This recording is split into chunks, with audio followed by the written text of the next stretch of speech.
नमस्कार दोस्तों एक बहुत ही छोटी सी रचना, एक अवधि रचना है, एक अपने गांव देहात से बोलचाल की भाषा में एक व्यंग्यात्मक रचना है। मैं आप लोगों को सुनाऊंगा।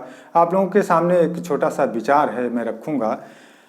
देख जाए तोहरो बौका थया बहुत तू, देख जाए तोहरो बौका थया बहुत तू, गर्दा न मिले तोहरो हौका थया बहुत तू। देख जाए तोहरो बोली तोहार भाषा ई जातिवाद वाला, बोली तोहार भाषा ई जातिवाद वाला, बच न पाए तोहरो झौसा थया बहुत तू।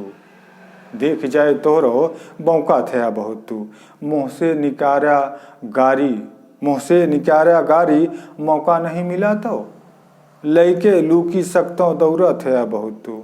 देख जाए तोहरो बौका थया बहुत तू, और देखब तोहार रुपया, देखब तोहार रुपया कितना बतोहरे जांगर, देखब तोहार रुपया कितना बतोहरे जांगर, और ध्यान दिया ओहरो तौआ थया बहुत तू। देख जाए तोहरो बौका थया बहुत तू, गर्दा न मिले तोहरो हौका थया बहुत तू।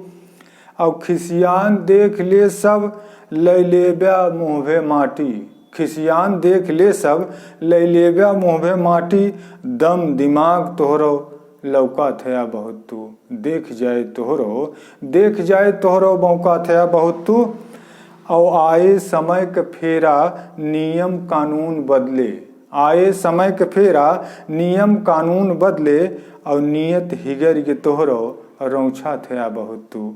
गर्दा न मिले तोहरो हौका थया बहुत तू। देख जाए तोहरो बौका थया बहुत तू, देख जाए तोहरो बौका थया बहुत तू।